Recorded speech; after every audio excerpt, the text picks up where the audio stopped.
Buenos días, apreciados cursantes. Le voy a presentar hoy la exposición del módulo 2 dedicado al Estado y la soberanía.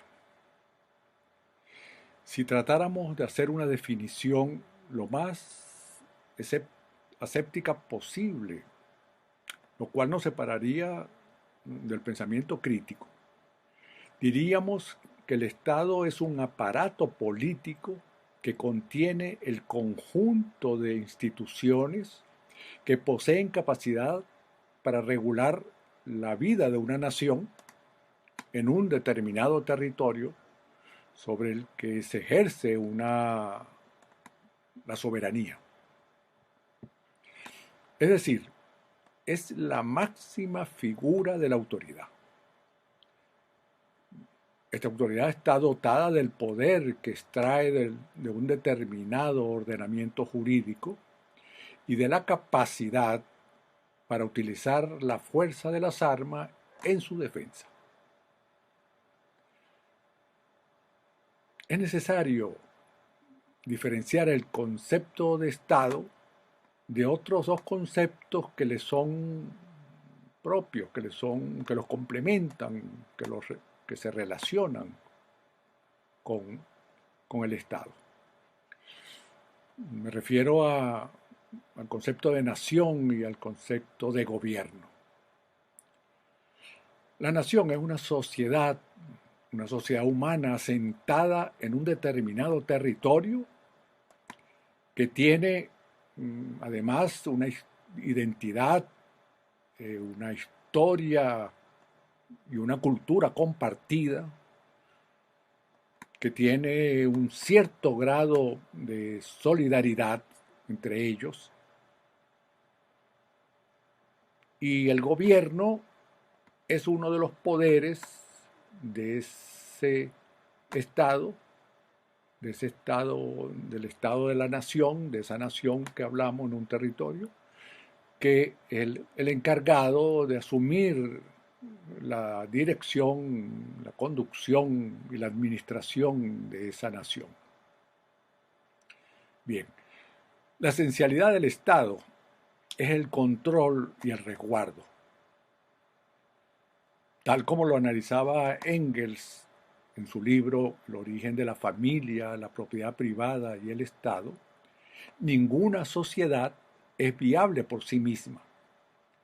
Por eso hubo que recurrir a un poder colocado por encima de la sociedad para mantener el orden en ella. Bueno, ahora bien, habría que, apelando al pensamiento crítico, entender que resulta obvio en cada caso que el orden que se quiere mantener y resguardar es aquel que el sector dominante de la sociedad considera necesario en función de sus convicciones y de sus intereses. Así lo definía Engels. Él hablaba de que el Estado es un producto surgido de la sociedad que en un determinado momento de su desarrollo se enredó en una contradicción irresoluble que la dividió en antagonismos irreconciliables. En las sociedades antiguas, el Estado no existía, salvo algunas formas muy elementales, primitivas, que expresaban su presencia en con alguna de esas características. La formación, por ejemplo, en las antiguas tribus, la formación de castas, de clanes, inclusive de clases sociales, y la construcción en ellas de un cierto mecanismo de dominación religioso por una parte y militar por otra, o ambas cosas juntas, fue lo que permitió el manejo por parte de esa tribu, el manejo de sus territorios y el control de sus habitantes y de los bienes que ese territorio posee. Este control de bienes, de subsistencia y de su habitante, convirtió la guerra de ocupación en un propósito permanente, sobre todo por la presencia de tribus más poderosas o más necesitadas que trataban de ocupar esos territorios. En tales tiempos de los que estamos hablando, el concepto de soberanía no existía. Es Aristóteles, 300 y tantos años antes de Cristo, que habló sobre el Estado. Él asumía que eso viene de la naturaleza del hombre, el cual puede percibir el bien y el mal, lo justo y lo injusto, conformando un estado de cosas natural que termina asociando a varios grupos de individuos para su beneficio mutuo. Es para la Edad Media que empieza a consolidarse la existencia de un cierto orden que llamaron natural, que le proporcionaba los dioses a los hombres.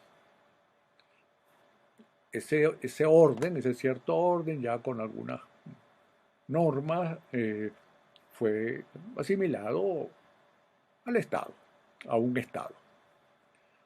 Hablo de aquellos pueblos gobernados por familias reales, donde sus reyes solo tenían que rendirle cuenta a su Dios, que un Dios que imponía como rey de todos. Y esta situación, aunque parezca mentira, se mantiene más o menos así hasta avanzado el siglo XVIII.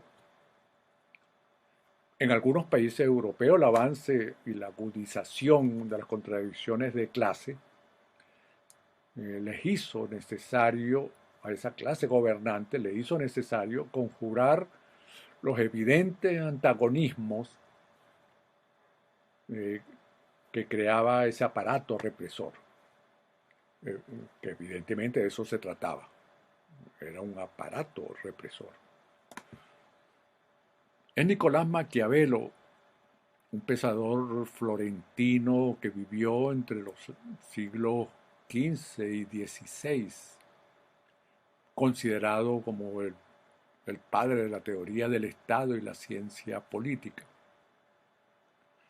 que fue también, en sentido amplio, el gran filósofo del Renacimiento, el que trabaja la idea del Estado con mayor énfasis, ya, con mayor dedicación y con mayor seriedad. Él afirma, o de él se afirma más bien, por el trabajo que él realiza, que en su mente, bueno, los hechos y la experiencia se conjugan tan perfectamente con la reflexión, que sus apreciaciones tienen toda la sustancia, digamos, toda la sustancia de realidades. Y señalo esto que se le achaca, esta capacidad que se le achaca a Maquiavelo, porque es bueno que nos acordemos de lo que decíamos antes en el módulo anterior en relación a lo que era el pensamiento crítico. Hablábamos de que era la capacidad para reconocer y percibir las realidades. Bien, Maquiavelo fue el primero que empleó la palabra Estado en el sentido ya más riguroso. La empleó y describió lo que él significaba.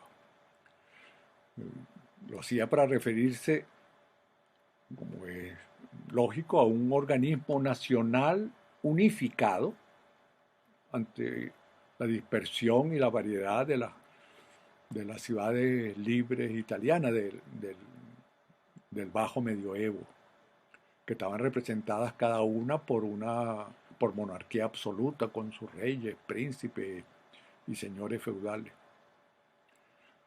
Eh, les recomendaría a ustedes leer el libro de Alfredo Maneiro llamado Escritos de Filosofía y Política. Alfredo Maneiro fue un intelectual venezolano muy apreciado por todos nosotros. Está muerto ya. Él dedica en ese libro un capítulo a Maquiavelo. Y recomiendo esto porque con Maquiavelo estamos frente a un adelantado en el pensamiento crítico.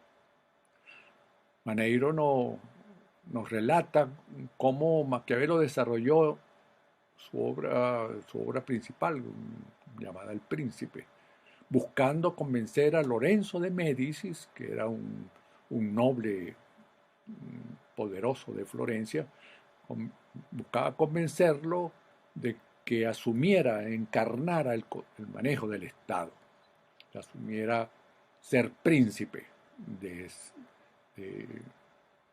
no solamente de Florencia, sino asumiera el papel de unificar a Italia. Y nos decía Maneiro en este libro que les menciono, la filosofía de la praxis obligó a incluir el cálculo de su propia realización dentro de los términos de su reflexión. Es decir, la reflexión no era solamente palabras, tiene que incluirse en ella la manera de realizar esa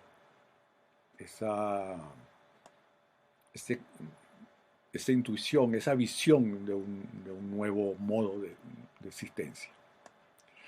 En El Príncipe encontramos una serie de normas políticas organizadas conforme a una lógica que permitía al monarca mantener el poder, naturalmente, aumentándolo a efecto de reafirmar su soberanía y la presencia de la nación ya unificada, en el caso italiano estamos hablando, sin necesidad de modificar las condiciones del régimen, de su régimen de gobierno.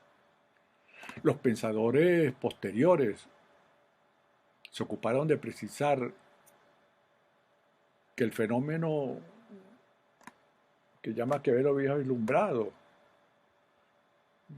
y que llamó Estado, bueno, era el camino a seguir. Es para el siglo XVIII y parte del siglo XIX que la concepción moderna del Estado se hace patente ya como una construcción jurídica de una nación. Y aunque sobre este estado moderno hay un discurso moralista que insiste en que no se debe confundir las instituciones que conforman el Estado con el poder del gobierno, levantando de esta manera la bandera de la separación e independencia del Estado, de las instituciones del Estado. Lo cierto es que tal cosa es solo disimulo, una ilusa o hipócrita en realidad. Lo real es que las instituciones del Estado se conducen de acuerdo con una ética que se supone que debe ser asumida por las mayorías, pero que en realidad solo responde a los intereses de los grupos que detentan el poder. Pasemos ahora a revisar los estados que a partir de la modernidad han existido, las formas de estado que han pasado por el mundo, las diferentes naciones, y y revisemos con cuidado lo que son las adjetivaciones de ese estado, porque en definitiva, en cada lugar, en cada momento, se convirtieron la sustancia del estado en adjetivo, la acompañaron con un adjetivo. Y como dijimos al inicio de esta charla, bueno, el Estado, que es una forma política de integrar población, ordenamiento legal y gobierno en una determinada soberanía, este, pasó y representaba los intereses que las clases hegemónicas este, tenían como, como cosa importante. Bueno, fueron aplicando sus poderes para efectivamente darle el carácter que de alguna manera les interesaba. Yo voy a describir en orden cronológico las 6 formas de Estado. Creo que esas 6 son, llenan el escenario de la historia política. Las 6 formas de Estado que han aparecido y que han marcado de alguna manera la vida política de la humanidad a partir de la época moderna. Voy a utilizar la denominación convencional que se usa en la mayoría de los libros, la manera como mencionan a cada uno de esos estados. Esa es la que voy a utilizar, que de alguna forma describe sus características generales. Comencemos por la primera forma de Estado, que es el llamado Estado liberal. En el módulo anterior habíamos hablado como una posición pasiva frente a la comprensión de la realidad, es lo que produce que algunos asuman lo real, lo que otros señalan como tal. Bueno, esa visión fue lo que dividió las aguas del pensamiento humano. Recordemos cómo una estructura filosófica fundamentada en las ideas del pensador inglés Thomas Hobbes, que yo lo mencionaba en el módulo anterior, se encargó de poner en valor un pensamiento que se ha dado en llamar liberal, que hacia finales del siglo XIX construyó su visión de Estado, sustentado en la hegemonía perdurable de la burguesía, es decir, la dueña de los medios de producción de mercancía y de la cultura que se asumía como cultura oficial. Ese Estado reafirma, en realidad lo que reafirma es el absolutismo de la raza blanca, de la propiedad privada y del respaldo divino a su visión, el respaldo a esa clase, los blancos, ricos, seguidores de las instrucciones del Dios. Esas 3 cosas oficializa la división de la sociedad en 2 clases sociales: los propietarios de los medios de producción y los trabajadores que entregan su fuerza de trabajo. Entre ellas media un sector social que se ha dado en llamar clase media, efectivamente. Un sector que eran los capataces, después llamados técnicos y después llamados profesionales, ahora llamados profesionales, que trabajan para la burguesía y que tratan con ese trabajo de ascender en el estatus social de donde vienen, porque proceden, evidentemente, en forma mayoritaria, de esa clase trabajadora. Bueno, eso es lo que proclama el Estado. Es decir, el Estado liberal proclama la libre competencia y el darwinismo social. Hablemos de uno que aparece a continuación. porque frente a ese estado de cosas del Estado liberal, insurge el pensamiento marxista, también a mediados del siglo XIX. Y ese pensamiento asume como teoría que los trabajadores sustituirán a la burguesía, a la sociedad burguesa, con otro tipo de sociedad que excluye las clases sociales y por lo tanto el antagonismo. Esa teoría de la eliminación del antagonismo de clase implicaría también, evidentemente, la desaparición del Estado que existe como mediador entre los intereses de clase. Sin embargo, para lograr tal cosa, para lograr llegar a ese nivel de eliminación de las clases sociales y del aparato del Estado, era necesario adelantar de manera muy dura y muy constante la revolución, una revolución que defendiendo los intereses de las grandes masas desposeídas, inevitablemente iba a ser objeto de la violencia de los poderes constituidos durante siglos.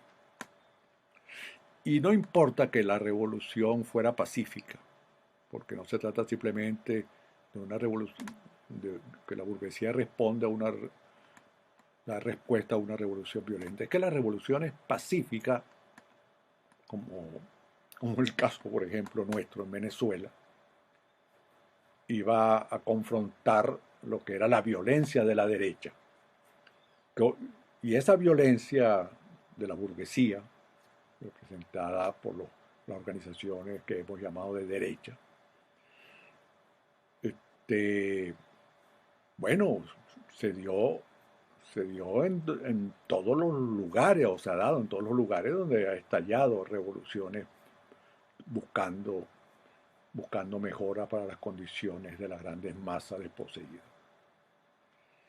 Y, y es consecuencia de esa violencia que confrontó toda revolución, de esas condiciones de guerra impuestas por las fuerzas capitalistas mundiales, que el Estado que surge como consecuencia de la revolución asuma una gestión altamente centralizada,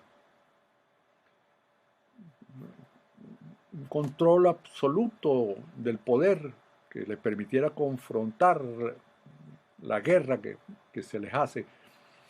Y esa centralización, ese control estricto del poder facilitó dos cosas que las condenó a ese esfuerzo revolucionario.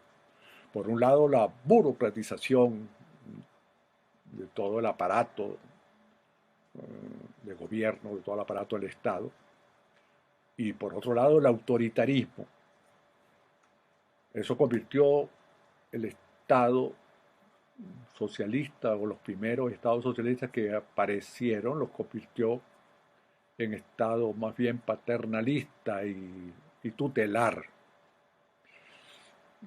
que terminó frustrando el socialismo del siglo XX, terminó frustrando la esperanza socialista.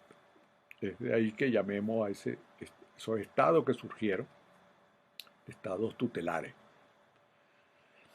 Fue precisamente buscando distanciarse de eso que Chávez llamó a su intento, al proceso que él inició, el socialismo del siglo XXI, para diferenciarse de aquel socialismo del siglo XX que terminó fracasando.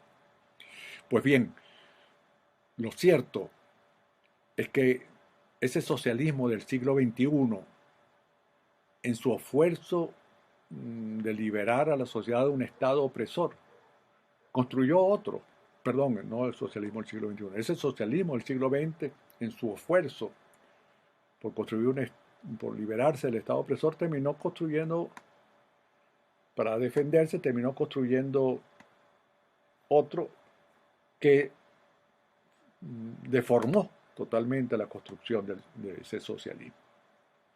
De todas maneras, no podemos dudar que fue gracias a esa presión revolucionaria originada en principio por la revolución bolchevique del año 1917 y todas las que se dieron a partir de ahí, que fue esos procesos que el Estado liberal, controlado por la burguesía, tuvo que, además controlado durante 200 años por esa burguesía, se vio obligado a garantizar cierto bienestar para los trabajadores de los países de economía capitalista, de manera de mantener tranquila a esa fuerza de trabajo que se estaban alzando. Y en ese esfuerzo de dar cierto bienestar a la clase trabajadora es que se conforma lo que se ha dado en llamar el Estado benefactor, el tercer tipo de Estado que surge a partir de la posguerra en Europa, que surge más bien a partir de 1948, tratando de llevarle a los trabajadores un estado de bienestar que efectivamente aplacara los ánimos revolucionarios.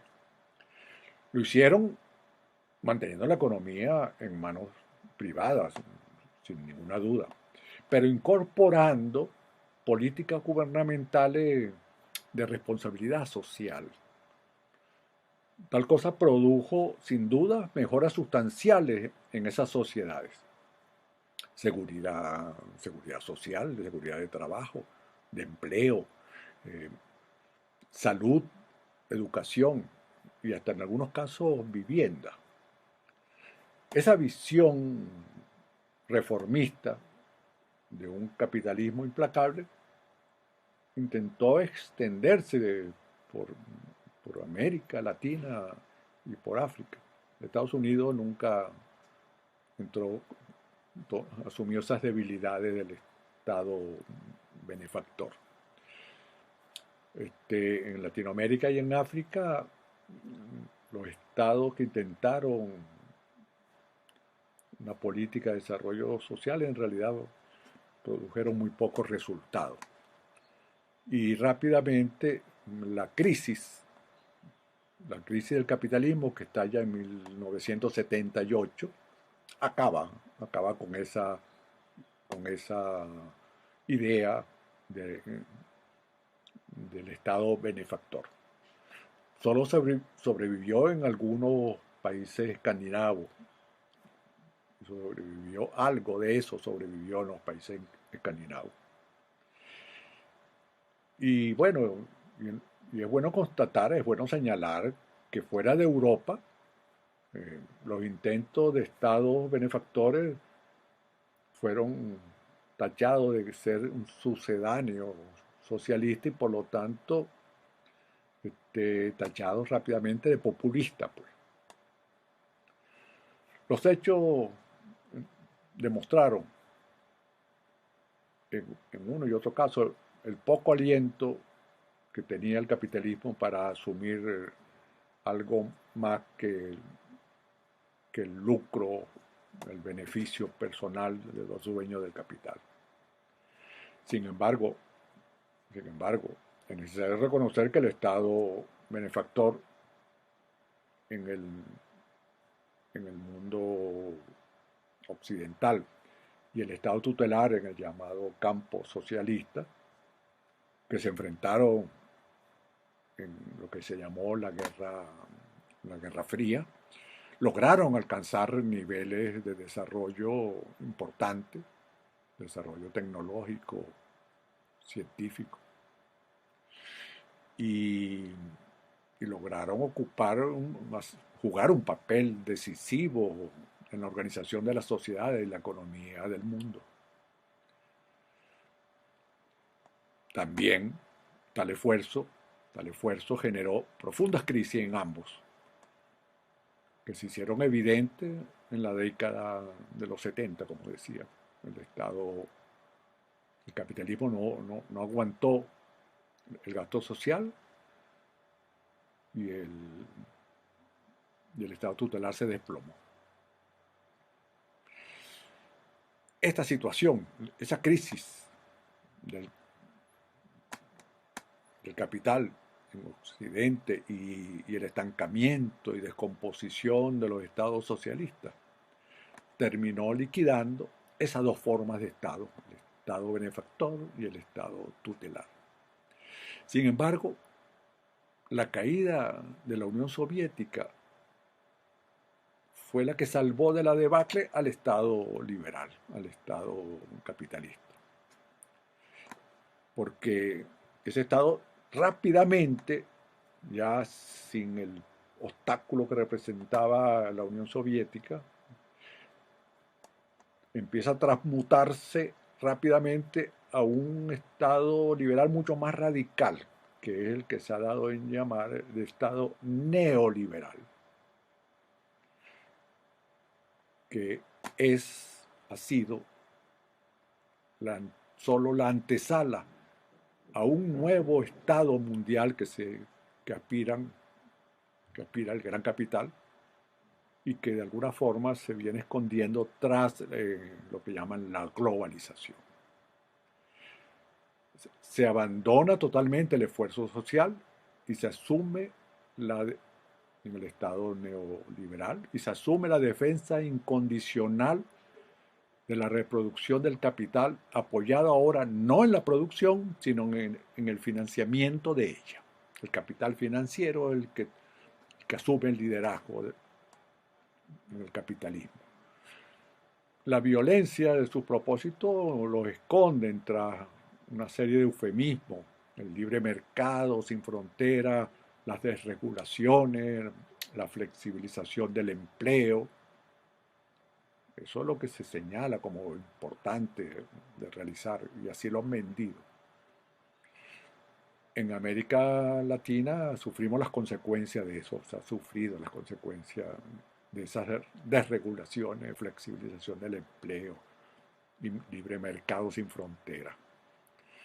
Eh, Basta con recordar la dictadura de Pinochet en Chile, cuyos efectos hoy son combatidos por el pueblo chileno que ha tomado las calles, y acordarnos de aquel gobierno, el segundo gobierno de Carlos Andrés Pérez aquí en Venezuela, donde esas reacciones populares originó en el caso nuestro un enfrentamiento terrible en el año 1989 que acabó con el intento de Carlos Andrés de imponer las líneas del Banco Mundial en Venezuela. Y es bueno entender cómo la dialéctica se presenta, está presente en estas confrontaciones. Al comprender que lo existente, como habíamos dicho cuando hablamos de la dialéctica, que lo existente frente a los hechos de la existencia de determinadas situaciones, simultáneamente esa situación está planteando su propia negación. Y así ocurrió en el caso de Venezuela, así está ocurriendo en varios países de América Latina. Estamos viendo el caso de Chile, de Perú, y en general la crisis que la mayoría de los países latinoamericanos está sufriendo, que son más que crisis económicas, crisis políticas. Veamos el caso de Venezuela y el Estado que se desarrolla para este siglo XXI. La revolución bolivariana, en su proclama de socialismo para el siglo XXI, propone una fórmula, yo le llamaría más académica, que es la que se ha dado en llamar el Estado social de derecho y de justicia. Y esa visión guía la elaboración de la Constitución que tenemos. Bueno, no hay duda que se pretendía ir mucho más allá de aquel viejo modelo europeo del Estado benefactor. En realidad se busca avanzar al socialismo. Sin embargo, la muerte de Chávez y la declaración de guerra que nos hace Occidente, Europa y Estados Unidos, ha frustrado este avance. Si bien han habido logros importantísimos, la inclusión social y la lucha contra la pobreza, tales logros son hoy más vulnerables que nunca. Ahora, en este momento, no tenemos la renta del petróleo y no hemos logrado construir una nueva forma de producir.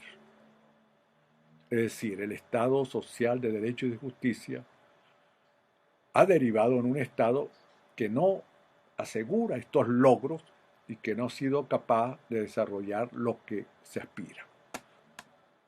Esto hay que asumirlo sin ambaje y sin pesimismo, porque es necesario que lo sumamos para retomar el camino hacia la utopía.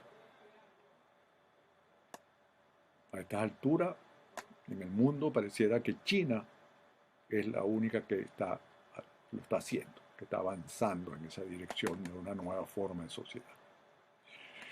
Y mencionemos entonces ahora, como último estado, eso que se aspira, que el neoliberalismo aspira a conseguir, que es el más allá de los estados, que es una aspiración de las grandes multinacionales, con la participación de los gobiernos que les son afines, que le prestan su servicio con el aparato militar, tecnológico, científico que poseen. Van camino desde hace tiempo, porque así lo han visualizado, como el Estado corporativo mundial. De hecho, la llamada Comunidad Europea es un experimento de tal Estado, afortunadamente ya en crisis, ya en crisis. Hay un historiador, hay un escritor francés, un analista político, actualmente, que se llama Ariel François, y yo lo puse en la bibliografía, hay que leerlo. Él habla de esto. Se trata de nuevas fuerzas políticas junto a las poderosas fuerzas económicas de proyección mundial que descomponen el concepto de Estado nacional y de legislaciones nacionales, creando un determinado orden planetario, desterritorializado.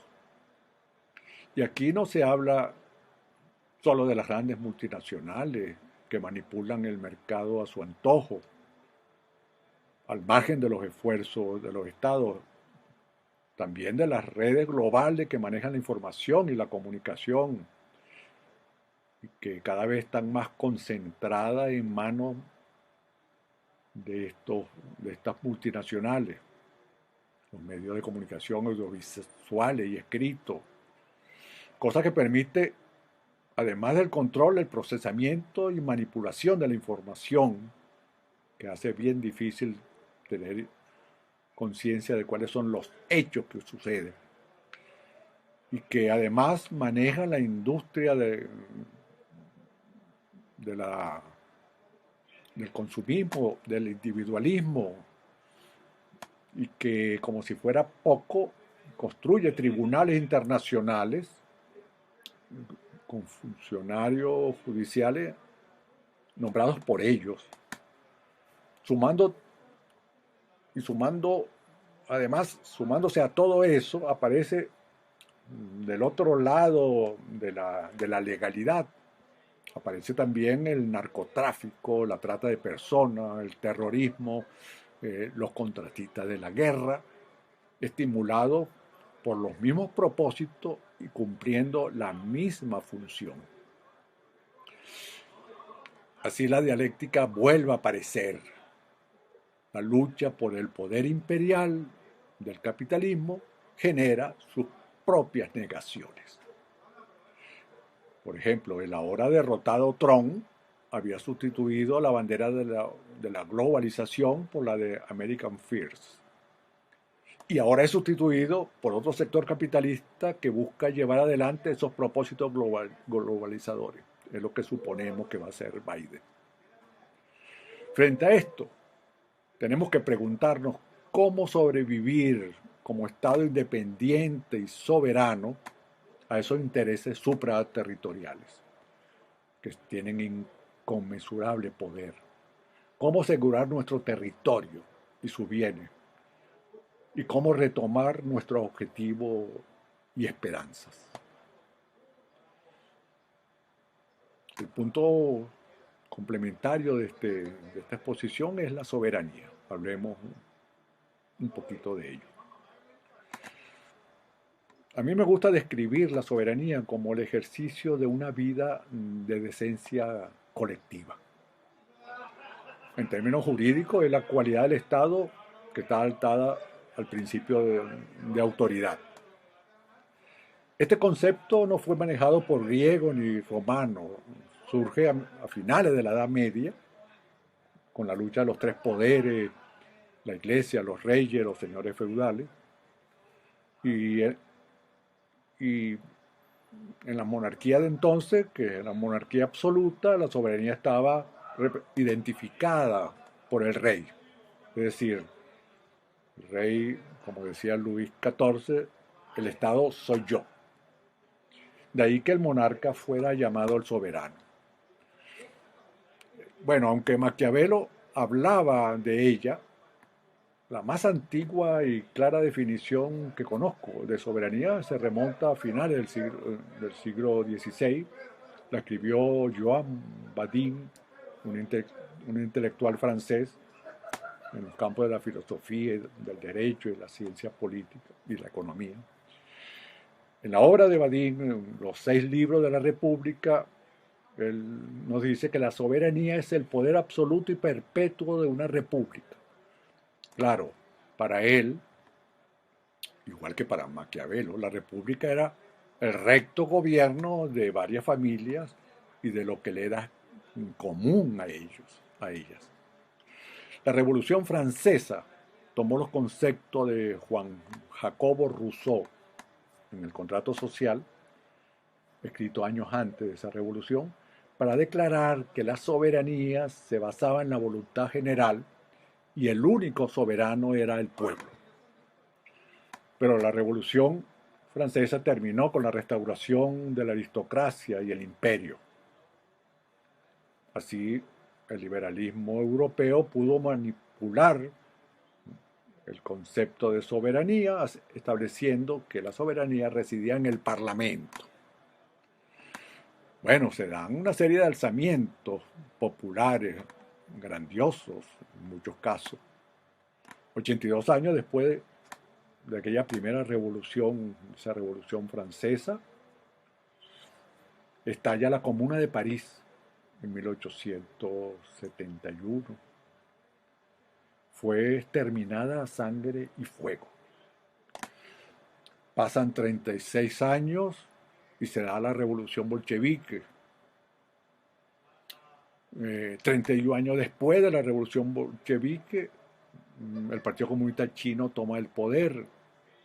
10 años después de esto triunfa la revolución cubana.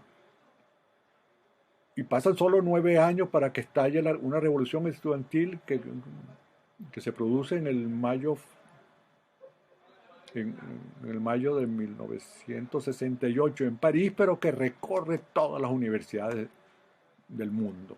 La revolución estudiantil, la revolución de los jóvenes. Y a pesar de todas las derrotas en muchos de estos esfuerzos revolucionarios, en 1998 triunfa Chávez, derrotando a la derecha venezolana y planteando una revolución socialista. todos estos grandes esfuerzos socialistas, en la mayoría de los a pesar de ello, de todos estos esfuerzos socialistas en la mayoría de los países democráticos, se sigue manejando la tesis de la soberanía popular como residencia legal, pero efectivamente trasladada solamente a la acción de votar cada tanto tiempo para elegir a los representantes que los partidos políticos colocan en sus listas. Esa es en realidad el meollo de la lucha que tenemos por delante. Ese es el asunto. La soberanía en el pueblo o la soberanía en manos de los representantes, entre comillas, del pueblo. En definitiva, a pesar que la soberanía continúa siendo tutelada por los poderes del Estado, la entendemos, y vuelvo a señalar lo que dije al principio de esta exposición, como la capacidad y la inalienable de los ciudadanos para ejercer la autoridad sobre su sistema de gobierno, sobre su territorio y sobre su sistema económico, haciendo que prevalezca el interés colectivo, lo cual exige un avanzado estado de conciencia. Tal cosa significa que se apoyan en una nueva estructura jurídica y en la Fuerza Armada para defenderla interna y externamente de quienes pretenden desconocerla.